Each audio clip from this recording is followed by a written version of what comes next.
जोहार आप सभी को झारखंड मैथ जोन के इस प्लेटफॉर्म में आप लोगों को स्वागत है। ठीक है, आज हम लोग अध्याय 1 क्लास 10 का जो हम लोग पढ़ा रहे थे रासायनिक अभिक्रिया एवं समीकरण, तो मैं उसका कुछ प्रश्न लेके आया हूँ। ठीक है, तो इसमें देखिएगा कि आपका जो मैंने टेक्स्ट बुक है उसमें इन टेक्स्ट क्वेश्चन दिया हुआ है कुछ। तो उसमें से सबसे पहला है, वायु में जलाने से पहले मैग्नीशियम रिबन को साफ क्यों किया जाता है। तो मैंने बताया था कि वायु में सबसे पहले अगर मैग्नीशियम रिबन को जलाते हैं तो उसको साफ इसलिए करते हैं, और उसको साफ करने के लिए हम लोग सबसे पहले तो हम लोग रेगमाल का यूज करते हैं। तो साफ इसलिए करते हैं क्योंकि उसके ऊपर में क्या होता है कि ऑक्साइड का फिल्म जमा हुआ होता है, उसमें गंदगी पहले से रहता है। ठीक है ना, तो उस गंदगी को हटाएंगे नहीं तब तक वो अच्छी तरह से जलेगा नहीं। इसलिए उस गंदगी को हटाने के लिए हम लोग क्या कर देते हैं, मैग्नीशियम रिबन को पहले हम लोग रेगमाल से साफ करते हैं ताकि उसके ऊपर में जो गंदगी है वो हट जाए। ठीक है, और वो पूर्णतः ऑक्सीजन के प्रेजेंस में पूरी तरह से जल सके। ठीक है, तो इसलिए मैग्नीशियम रिबन को हम लोग क्या कर देते हैं, साफ करते हैं, क्या बोलते हैं, रेगमाल से साफ करते हैं। समझ में आ गया होगा आप लोगों को। ठीक है ना, फिर यहाँ पर दिखाया गया कि निम्नलिखित रासायनिक अभिक्रिया को संतुलित करे।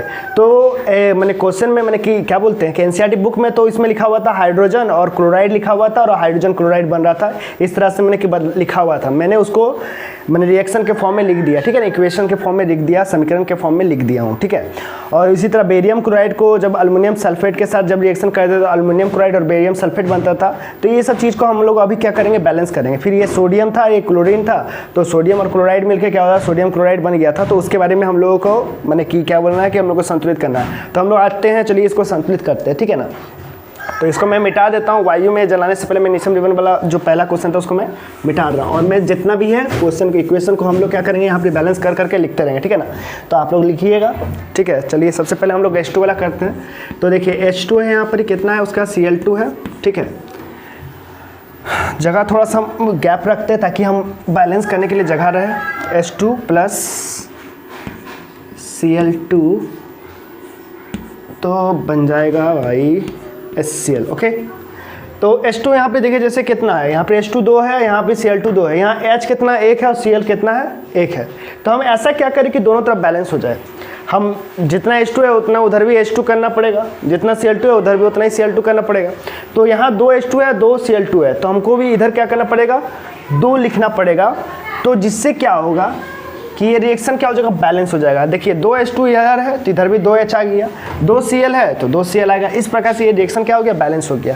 ठीक है, उसके बाद वाला क्या है, इसको आप लिख लीजिए, मैं दूसरा वाला लिखता हूँ, तब तक बैलेंस हो चुका है मेरा ये रिएक्शन। ठीक है, उसके बाद वाला है जैसे कि बेरियम क्लोराइड है। ठीक है, बेरियम क्लोराइड, और उसके बाद क्या है इसमें Al2SO4 होल 3। ठीक है, उससे बन गया क्या मेरा AlCl3 बन गया, और बेरियम सल्फेट बन गया। ठीक है, तो जैसे अभी यहाँ पर ही करना है, इसको बैलेंस करने के लिए हमें क्या करना पड़ेगा, देखना पड़ेगा कि किधर की तरफ बैलेंस कर सकते हैं। यहाँ बेरियम 1 है, वहाँ भी बेरियम 1 है, चलिए तो बैलेंस है मेरे हिसाब से। ठीक है ना, Cl2 यहाँ 2 है, लेकिन यहाँ Cl2 क्या है, यहाँ Cl कितना है 3 है, और यहाँ Al कितना है 2 है, और यहाँ Al कितना है 1 है। तो हमको क्या करना पड़ेगा, Al को बैलेंस करना पड़ेगा, Cl को बैलेंस करना पड़ेगा। चलिए हम इसको बैलेंस करते हैं। तो हम लोग कहाँ से स्टार्ट कर सकते हैं, देखिए चलिए करके देखते हैं कि कहाँ से हो सकता है। हम भी इसको करके देखते हैं, पता चल जाएगा कि बैलेंस है कि नहीं। अगर नहीं हो पाएगा फिर से हम लोग कोशिश करेंगे इसमें, मैंने क्या अटैम्प्ट लेना पड़ेगा। ठीक है ना, इसमें तो Al2 है यहाँ पर 2, तो हम लोग यहाँ पर Al2 है तो यहाँ भी हम लोग 2 कर देते हैं। ठीक है, तो 2 Al हो गया, लेकिन क्लोरीन कितना हो गया, 6 हो गया। यहाँ क्लोरीन कितना है 2 है, तो हमको यहाँ बेरियम को कितना करना पड़ेगा, मैंने कि क्लोरीन को यहाँ टोटल 6 है, तो यहाँ भी हमको क्लोरीन को भी कितना करना पड़ेगा, 6 करना पड़ेगा। तो हम लोग यहाँ पे क्या लिखे कि यहाँ पे Cl, यहाँ पे क्लोरीन क्या हो जाए 6 हो जाए। ठीक है, तो यहाँ पे हम लोग क्या कर सकते हैं, 3 लिख सकते हैं। ठीक है, तो 3 2 6 हो जाएगा यहाँ पर से। तो ये क्लोरीन कितना हो 6 हो गया, उधर भी क्लोरीन 6 है। अल्युमिनियम 2 था, इधर भी अल्युमिनियम 2 कर दिया। चलिए बैलेंस हो गया। अभी भी और कुछ बैलेंस करना बाकी है क्या, 3 बेरियम है, लेकिन वहाँ पर बेरियम कितना है 1 है, तो हमको 3 बेरियम उधर भी करना पड़ेगा।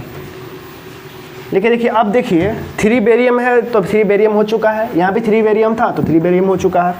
क्लोरीन 6 था, इधर भी क्लोरीन 6 है। अल्युमिनियम यहाँ पर 2 है तो यहाँ भी अल्युमिनियम कितना है 2 है। सल्फेट कितना है, सल्फेट का मॉलिक्यूल कितना है, यहाँ पर सल्फेट 3 है, तो इधर भी सल्फेट कितना है 3 से SO4 3, माने कि ये रिएक्शन भी क्या हो चुका है, पूरी तरह से बैलेंस हो चुका है। तो आप इसको फोटो खींच सकते हैं, तो स्क्रीनशॉट ले लीजिए आप लोग। ठीक है, मैं इसको इरेज करने जा रहा हूँ Na+Cl2। ठीक है ना, तो चलिए इसको भी बैलेंस करते हैं। जितना रिएक्शन है हम लोग सबको बैलेंस कर लेंगे, जितना क्वेश्चन है हम लोग सब बनाएंगे, ठीक है। एग्जाम में एक भी क्वेश्चन छूटेगा नहीं, ठीक है। अब देखिए यहाँ Na कितना है, 1 है, वहाँ भी Na 1 है, चलिए ये बैलेंस है। लेकिन Cl2 कितना है, यहाँ 2 है, लेकिन यहाँ Cl कितना है, 1 है। हम लोग इधर तो नहीं लगा सकते, ऐसे करके आप सोच रहे कि ऐसे लगा देंगे, तो ये बहुत गलत है, बहुत बड़ा मिस्टेक। इसलिए इसे करना एकदम, इसे तो करिएगा नहीं, ठीक है नहीं, ये गलत हो जाएगा। आप सोचिए इधर बैलेंस करें, क्योंकि ये इस तरह में एग्जिस्ट करता ही नहीं है। तो एग्जिस्ट नहीं करता तो हम लोग बताए थे कि हमेशा उसके आगे लगाना होता है, ठीक है ना। तो ये बात क्या हो जाएगी, गलत हो जाएगी, इसलिए मैं इसे नहीं लिखूंगा, ठीक है ना। तो इसलिए हमने क्या किया, यहाँ पर ही Na है और Cl है, तो मेरे पास एक ही उपाय बचता है कि हमको यहाँ पर लिखना पड़ेगा, तो 2 क्लोरीन हो जाएगा। लेकिन सोडियम यहाँ पर क्या हो गया, 2 सोडियम हो गया, तो यहाँ भी हमको क्या करना पड़ेगा, 2 सोडियम करना पड़ेगा। तो आप ये सोचिएगा नहीं कि फिर से यहाँ कर दे, ये चीज़ फिर से गलत हो जाएगा। तो हम लोग बताए थे कहाँ पर करना पड़ेगा, उसके आगे में ही करना पड़ेगा, तभी जाके ये क्या हो जाएगा, इक्वेशन क्या हो जाएगा, सही हो जाएगा, ठीक है ना।